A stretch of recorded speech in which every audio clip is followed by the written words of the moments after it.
السلام عليكم الإخوان الأخوات. في هذا الفيديو غادي نتكلموا على إكرام بيلانوفا والأم ديالها، على واحد السطوريات حطوهم هادي يومين هادي دون المستوى. الناس اللي متبعين اليوتيوب والأخبار ديال اليوتيوب كلكم عارفين ديك الفضيحة اللي كانت وقعات قبل 4 سنين أو 5 سنين هادي، واللي كان بارطاجاها الزروالي بحكم أنه مشى عندها حتى لألمانيا باش يساعدها ويعاونها، وفعلا مشى لعندها لألمانيا وهو اللي بارطاجا بزاف ديال الحقائق ومغالطات. أولهم فاش هي كانت دخلات لديك المصحة على أساس أنها مريضة بثنائي القطب. ملي مشى الزروالي لعندها وبدا تما تيبحث، اكتشف بأنها دخلت المصحة أو دخلها رجلها المصحة بسبب الإدمان. هذه الأولى. ثانيا اكتشف الزروالي وهو اللي بارطاج هذه المعلومة هذه بأنها ليست متزوجة. كيفاش غادي يعرف؟ مشى للسفارة تما أو للقنصلية المغربية في ألمانيا في المدينة فين كاينة هي، ما لقاهاش مسجلة. أي مغربية مجوجة بأجنبي تتكون مسجلة في السفارات وفي القنصليات. منين مشى باش يبحث ما لقاهاش مسجله، ما كاينش زواج، ما كاينش عقد. هادو الحقائق والدلائل اللي بارطاجاهم الزروالي. عاد ثانيا هما اعترفوا بهذه المسائل، باللي هي اصلا ما مجوجاش بهذا الطلياني هذا، لانها باقا مجوجه بداك الراجل الاول اللي كانت معاه واللي ولدت معاه الولد وخلات ليه الولد وهربات في الطليان. هاد الشيء راه تتقولوا هي وتتقولوا حتى الخاله ديالها، وقالوه الزروالي. كانوا بغاو يعاونهم، بغات هي تفك من هذاك الطلياني الاول، تطلق منه في الوراق باش تقدر تتزوج بهذا، باش تقدر تتزوج. علاش؟ راكم عارفين هما عائله طماعه وهدفهم الفلوس. بغاو يديروا مع هاد الطلياني العقد، هاد الشارف هذا اللي هي معاه والده معاه جوج، باغا دير معاه العقد باش تورث، لان الطلياني ديجا هو عنده ولادو وعنده بزاف ديال الورثه، وهي قانونيا راه ما تسال فيه حتى حاجه. ولادها يورثوا لانهم ولادو، اما هي ما غتورث فيه حتى حاجه لانها ماشي الزوجه ديالو. علاش هما شاعله فيهم العافيه وديما تلقاوها تبارطاجي في السطوريات، ها الورث ها الدار، قلت لي كتب لي ما كتب لي، الشركه ما الشركه، ديما في هذه الدوامه هذه مراد بهذا الموضوع، لانها ما ضامنه معاه حتى حاجه، لانها ماشي مراته. كون كانت مراته ما تهش الهم، واخا هو ما نعرف شنو، القانون غيعطيها حقها. القانون غيعطيها حقها سواء طلقها او مات، القانون غادي يقسم الثروه بالنص الا طلقها، ولا توفى راه غتورث بلا مجهود بلا صداع من المشاكل.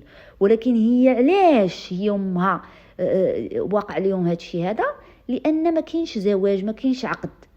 هاد السنوات هذه كلها اللي ضربت معاه، واش الصغر اللي عطاته والمرض النفساني اللي جاها بسبب هاد العلاقه. علاش هي مريضه؟ بسبب هاد الشيء، بسبب علاقتها مع هاد الشارف. باش تدوزي شبابك مع شارف راه ماشي غير غادي تمرضي نفسانيا، هو سببها في الادمان وفي المرض النفسي.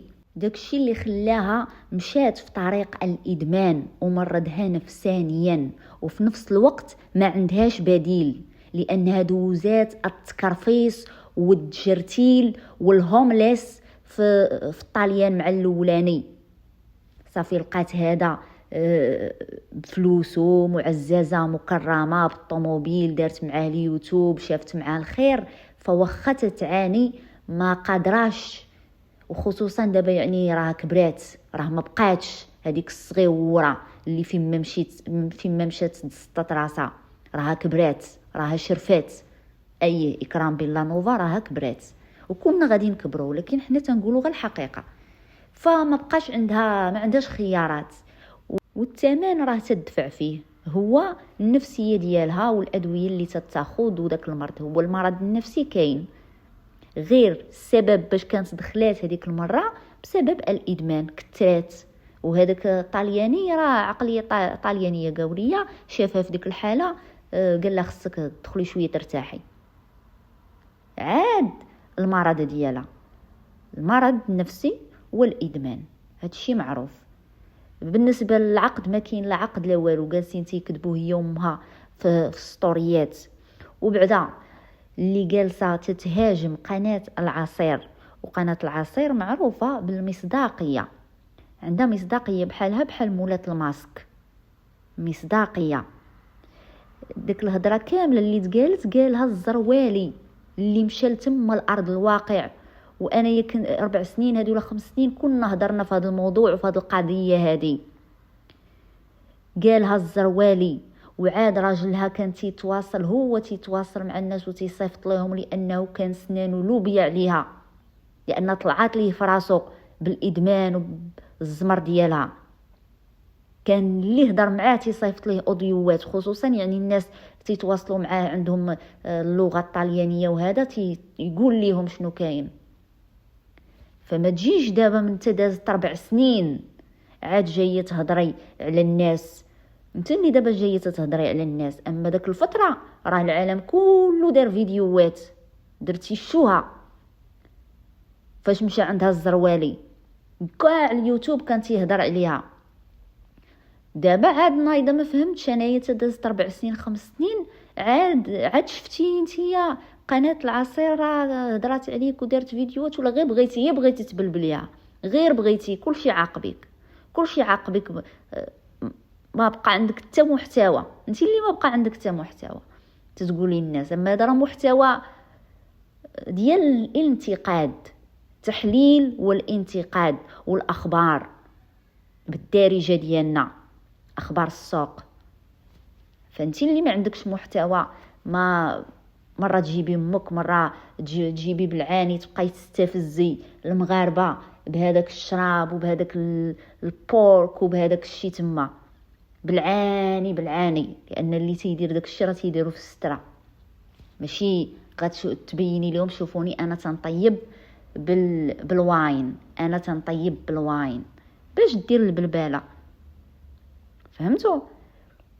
لا الغريب هو هادشي داز عليه 4 سنين 5 سنين، عاد نايضه دابا جايه باغا تحاسب حق هاد القناه، هضرات عليا ودارت عليا وجالسين على المعيور. وداك المستوى مستوى حشمت نقولها ديال كاكا، والله العظيم لا هي امها اكثر. انا تنعرف الناس في داك لاج تيكونوا على الاقل دايرين شي 5 ديال العمرات في حياتهم، وشي 2 حجات، وداخلين سوق راسهم وشادين التسبيح ديالهم والاذكار والاستغفار. اولي ما بلا ما بغاش ندخل اخواني اخواتي في الغيبه والنميمه، راكم عارفين شنو، كملوا من عقلكم، كلشي باين. مرا في داك لاج راه اوي السيده معمرها ما دارت حتى عمره، والفلوس عندكم غا مشتا، يعني هي بنتها الفلوس اليوتيوب من شحال هذه ما خلات فين مشات هنا وهنا وما يديروش ليها عمره. يعني بنادم ماشي ما كاينش الفلوس، ما كاينش الايمان. وشوفوا نتوما غير كيفاش يهضروا في ستوريات انستغرام، شوفوا الكلمات، وبنادم ما دار ليها حتى حاجه، جايه تحاسبي على قضيه دازت عليها 4 سنين. ديك الساعه كنتي تخرجي تهضري، منين وليتي لاباس كنتي تخرجي تهضري، ماشي تدوز 4 سنين ما لقيتي ما يدار بنت لك قناه العصير في البلان. والمشكل اخواني اخواتي تتكذب على الناس، قالت لك انا ما مجوج، دابا تتفرش في راسها، قالت لك انا ما مجوجاش وانا تنكمل كارو، هادشي كامل تديريه، هادشي كامل عندك، حتى واحد ما كذب عليك وحتى واحد ما تبلى عليك. واول واحد بارطاجي هذا الشيء في السوشيال ميديا هو الزروالي اللي مشى لتن عندك تما، وبارطاجي هذا الشيء. وبالنسبه للكارو راه تكمى قدام الدراري، كان معاه كان الزروالي والجوكر. هاد الدري حتى هو كانت عنده قناه وتيدير فيديوهات، كميتي قدامهم الكارو. هو مشى غير يعاونكم وداك الشيء، في الاخر ساليتوها معاه بخزيت، سالاوها معاه بخزيت، داروا ليه داك التشرميل ديالهم وداك الشيء ديالهم. مشى عرف ما السيده ما عندهاش العقد، مشى سول في القنصليه ما كايناش مسجلاش اصلا. كانوا تيقولوا لي عاوننا غير طلقها لينا من داك الاولاني، طلقها لينا من الاولاني عاد باش هي تجوج بهذا. وبالنسبه يعني علاقتها هي دابا مع هذا جوج دراري وساكنين راه في اوروبا، راه هادشي عادي جدا، عادي جدا. يعني جوج تيكونوا مصاحبين تيبغيو يكونوا اسره، تيكونوا اسره، ما يمكنش المانع، تيعيشوا بحال راه مزوجين غير ما دايرينش العقد. واصلا بزاف دابا ديال الناس ولاو تيتفاداو الزواج والعقد باش ما يقسمش معها الممتلكات وما يدخلش معها في ديك المسائل، يعني عايشين بلا حتى حاجه. ولكن يعني في الاسلام راه هادشي ما كاينش، حرام، زينه.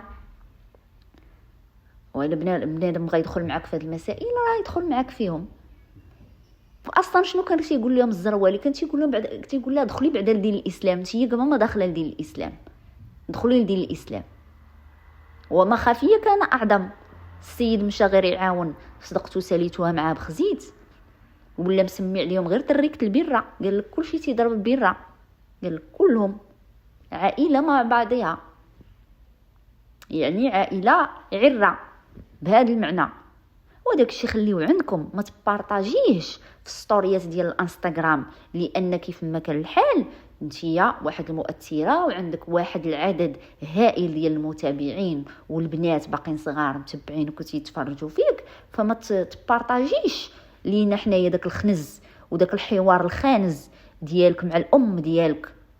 سيري سترو راسكم، ستري الام ديالك، ديري فيها خير، خلصي على عمره، خلصي على عمره وخلصي على حجه، تمشي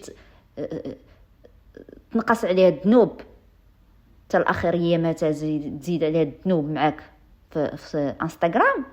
الناس كلهم ما تبلاوش عليك، هذيك الحقيقه اللي عرفها كل شيء، والناس مشاو حتى عندها الارض الواقع وجابوا الحقيقه. هذا الشيء اللي كاين. بغيتي تلصقي في القنوات ايوا مرحبا. المهم اخواني اخواتي، كان هذا هو الفيديو ديالنا، وخليوا لي الاراء ديالكم في التعليق، لان هاد خيتي هذه تستحمر الناس تتكذب عليهم ونصابه فداك الشيء اللي تدير ديال الاشهارات والجيف واي وداك الشيء راكم عارفين كله تخلويض. الجيف واي بالخصوص البرودويات المغشوشه ايوا تيستحمروا عباد الله. وزايده تتبارطاجي لينا الكلام الخانز والخايب. وما يحسره مرا كبيره اللي خصها تكون زعما رمز الاداب والايمان. والو والو والو والو والو، شوها ومصوراها هكاك بوجهك احمر وحاطاها عيله عره. المهم اخواني اخواتي، كان هذا هو الفيديو ديالنا، خلوا لي اراء ديالكم في التعليق. مع السلامه.